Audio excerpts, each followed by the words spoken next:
What is up, guys? It's your boy Stino, and today I'm coming at you with a different type of video. More of a story time on how I hit a lick on YouTube.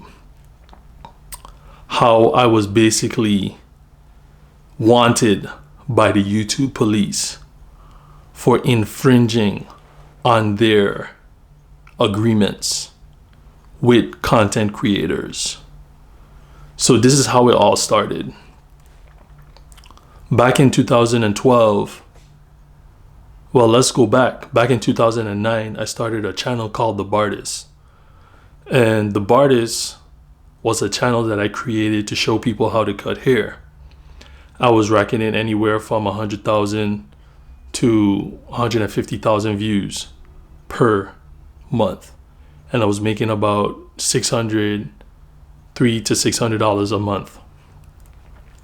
Now, I always had in the back of my mind, if I was able to make more views, I could make more money.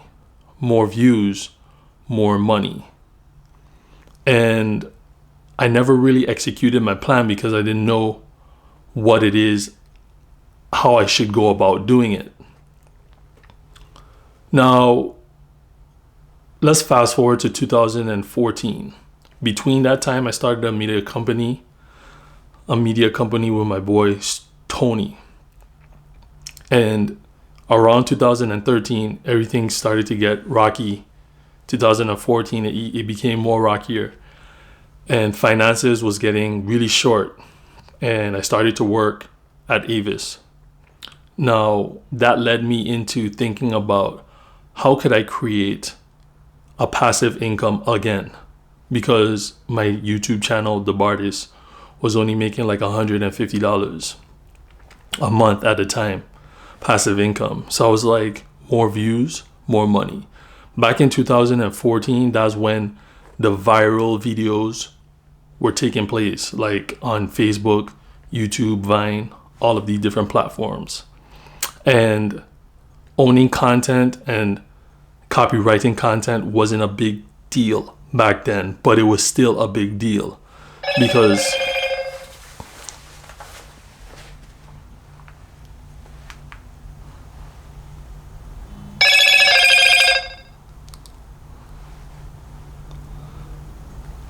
ooh.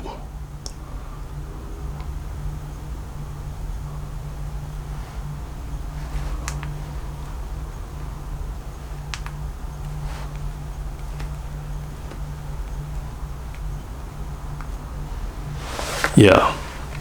So content was not, they were still trying to figure out how to copyright different content.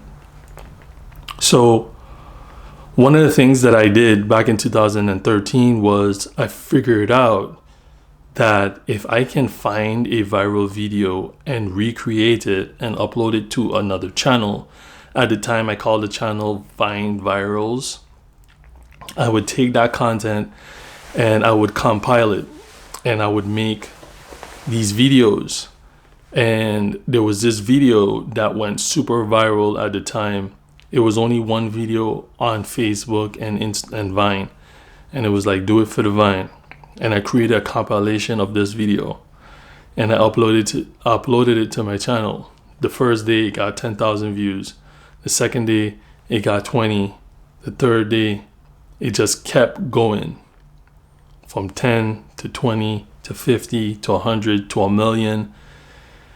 And from there, that channel took off. At the time, YouTube did not have any guidelines for making money on the platform. It was all open to the public. Anyone with a YouTube channel and an Adsense account could make money. So with that being said, I figured that if I got more views, I would get more money. And at this time, I was making over 100,000 views per month.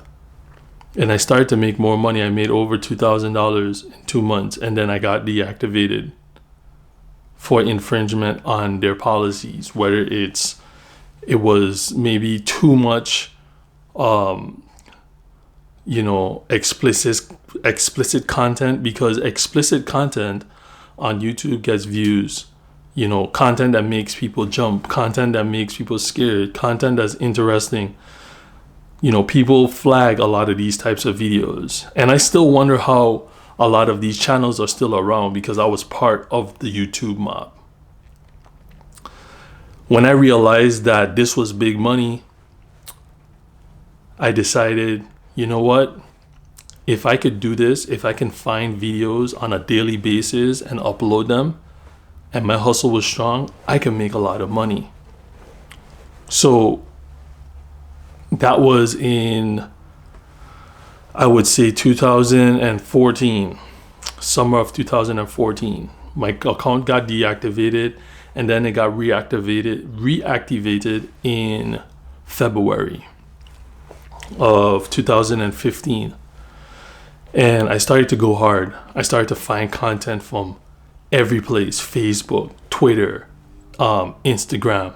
And what I would do is I would find the videos that were going viral first, dance videos, any type of videos, other people's content, and I would just gather it and put it together, and I would upload it on a daily basis. I would upload 5 to 10 videos a day, and I was getting hundreds and thousands of subscribers every day.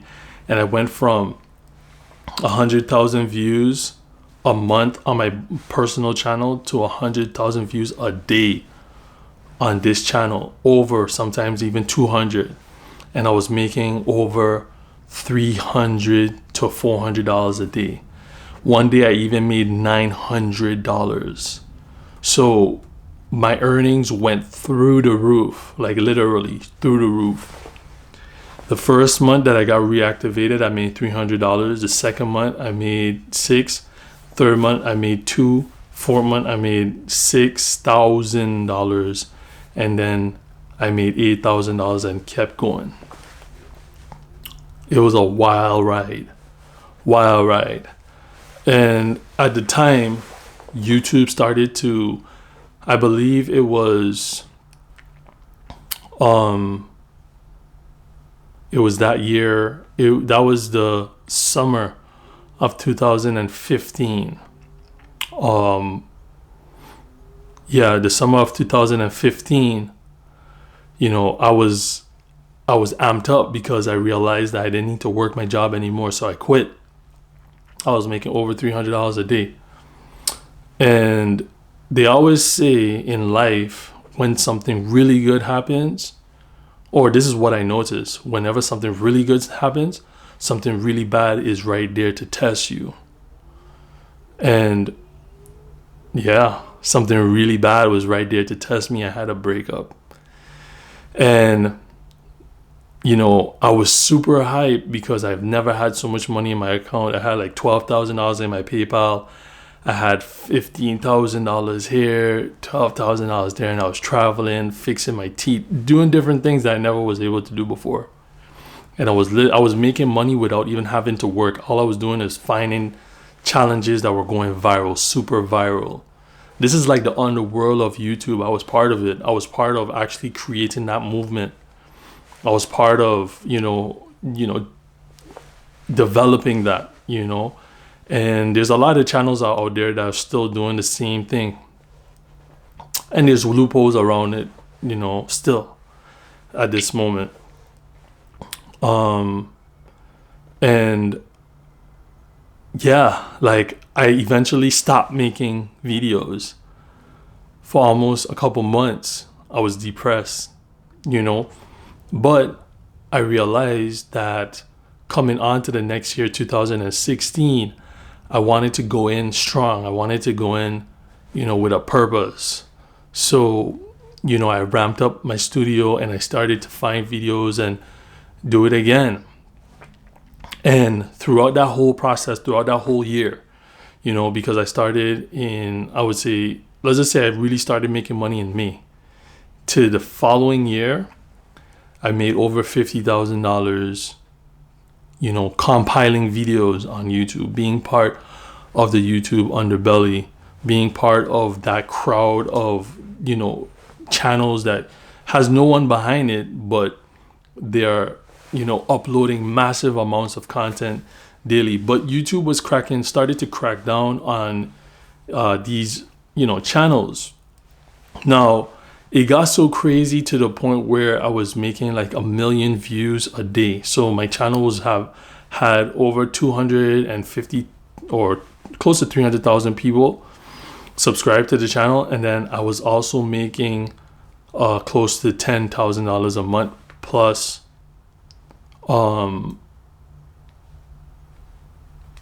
It just depends, with YouTube. It just depends, because depending on what your ad is geared to, they base your pay on what your subject is about. So sometimes I would get 10, sometimes I would get 2, sometimes I would get 6. It just depends. But it started to deteriorate after a time, because the ads that were geared to those videos were like shit ads. They were horrible. And I wasn't making more money at the time. That was like in 2016, 2017. And that was coming up on like when Bitcoin was really coming in, and I was like, yo, this is the new movement, Bitcoin, you know what I mean? Like that's the new thing. So like what I did was I invested in Bitcoin, and I wasn't studying my channel, and I lost my channel, because with a channel like that, I was making over 1 million views a day.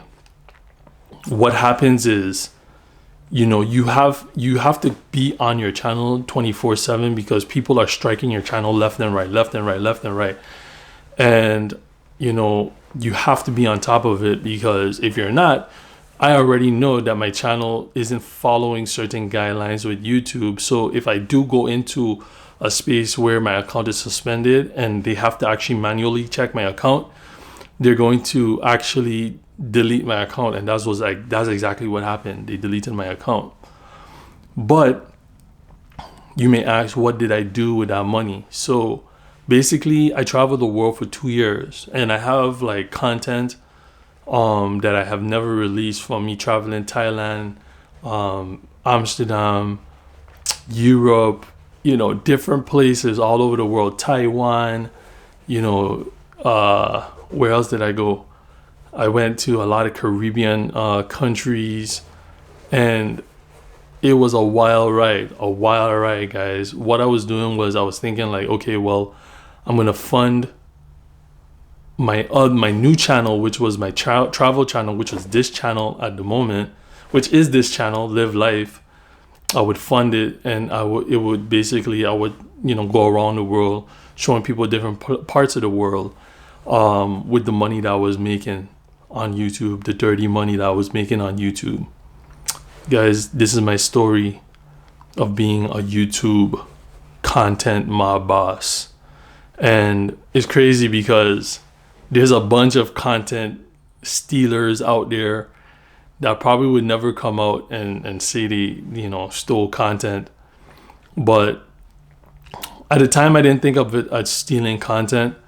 At the time, I thought of it as, basically sharing other people's content. And, that's what a lot of other like platforms do. And at the time, I was like, yo, WorldStar is doing it.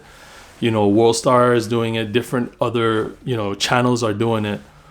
But essentially what they're doing is they're taking other people's content and they're posting it. And I looked at it as advertisement, but just to make the story interesting. Call me the YouTube mob boss. I was making over 10 racks a month at a time. And when you're making that type of money, man, like there's no limit to what you can do and what you want to do.